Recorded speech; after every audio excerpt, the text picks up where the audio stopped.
வணக்கம் நேர்களே.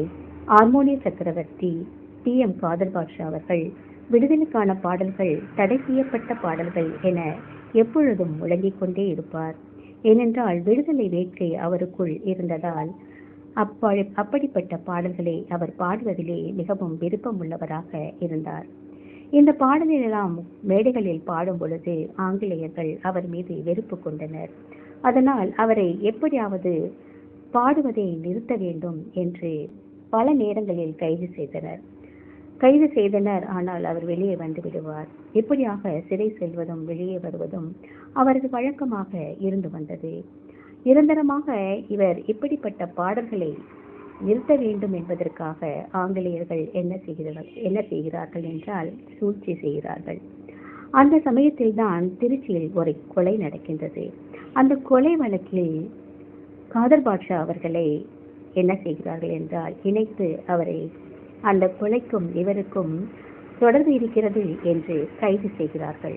கைது செய்து சிறையில் அடைக்கிறார்கள். சிறையில் அடைத்த பிறகு நீதிமன்றத்தில் அவரை ஆஜர்படுத்துகிறார்கள்.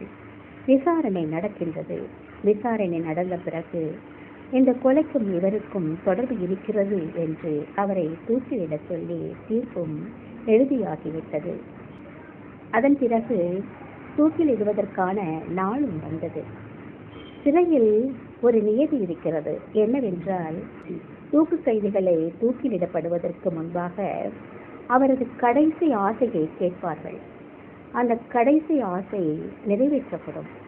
அப்படி காதர் பாட்ஷா அவர்களிடமும் அந்த ஆசையை கேட்கிறார்கள். உடனே காதர் பாட்ஷா மிகவும் அமைதியாக, நான் ஒரு பாட்டு பாட வேண்டும், அதற்கு எனக்கு ஹார்மோனியம் வேண்டும் என்று சொல்கிறார்.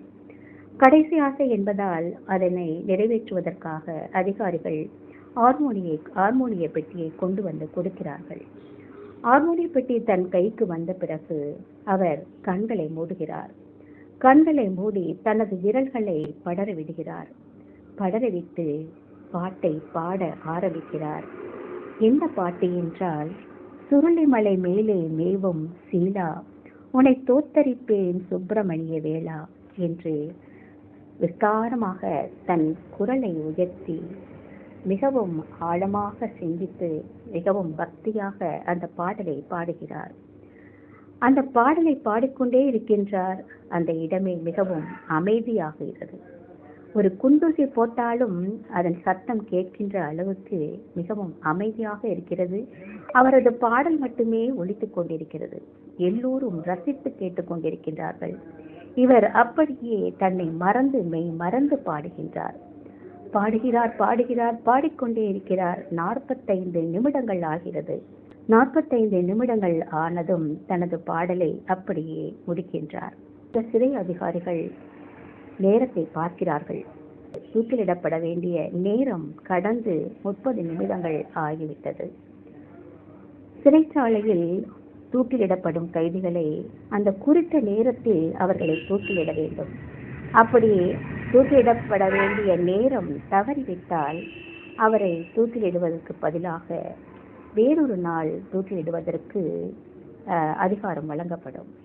அப்படி அன்று அவரை தூக்கிலிடப்படவில்லை.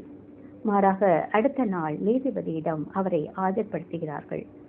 நீதிபதி காதர் பாட்ஷாவை பார்த்தவுடன் இவரை நேற்றே தூக்கிலிடப்பட்டிருக்க வேண்டுமே, ஏன் தூக்கிலிடவில்லை என்று கேட்கிறார். உடனே சிறை அதிகாரி சொல்கிறார், நேற்று அவரது கடைசி ஆசை கேட்கப்பட்டது, பாடல் பாட வேண்டும் என்று சொன்னார். அதனால் ஒரு ஹார்மோனிய பெட்டியையும் கொடுத்து அவரை பாடச் சொன்னோம். அவர் பாடிக்கொண்டே இருந்தார். அவரது பாட்டில் நாங்கள் எல்லோரும் மெய்மறந்து போனோம். கிட்டத்தட்ட 45 நிமிடங்கள் அவர் பாடி முடிப்பதற்கு ஆனது. அதனால் தூக்கிலிடப்பட வேண்டிய நேரம் கடந்து விட்டதால் அவரை தூக்கிலிட இயலவில்லை. அதனால் தங்கள் உத்தரவை கேட்டு மீண்டும் ஒரு நாள் அவரை தூக்கிலிடுவதற்காகவே இங்கே உங்கள் முன் ஆஜர்படுத்தியிருக்கின்றோம் என்று சொல்கிறார்.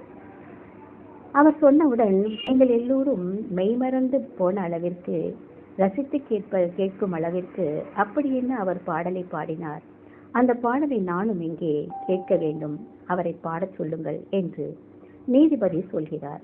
உடனே ஹார்மோனிய பெட்டி வருகிறது. அமர்கிறார். அமர்ந்து கண்களை மூடுகிறார். அதே போல தனது விரல்களை ஹார்மோனிய பெட்டியில் படர விடுகிறார். மிகவும் உருக்கமாக அந்த பாடலை பாடுகிறார். அதே பாட்டுதான் திரும்பி பாடுகிறார்.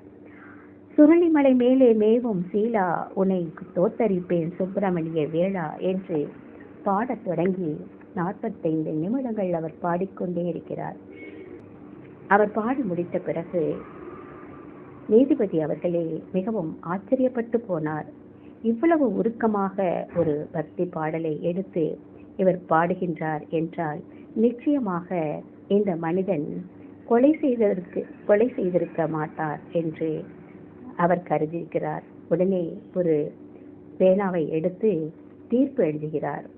இப்படி உருக்கமான ஒரு பாடலை பாடக்கூடிய ஒரு மனிதனால் எப்படி கொலை செய்ய இயலும்? அதனால் இவர் நிச்சயமாக கொலை செய்திருக்க மாட்டார் என்று அவரை விடுவிக்கிறேன் என்று தீர்ப்பு எழுதுகிறார்.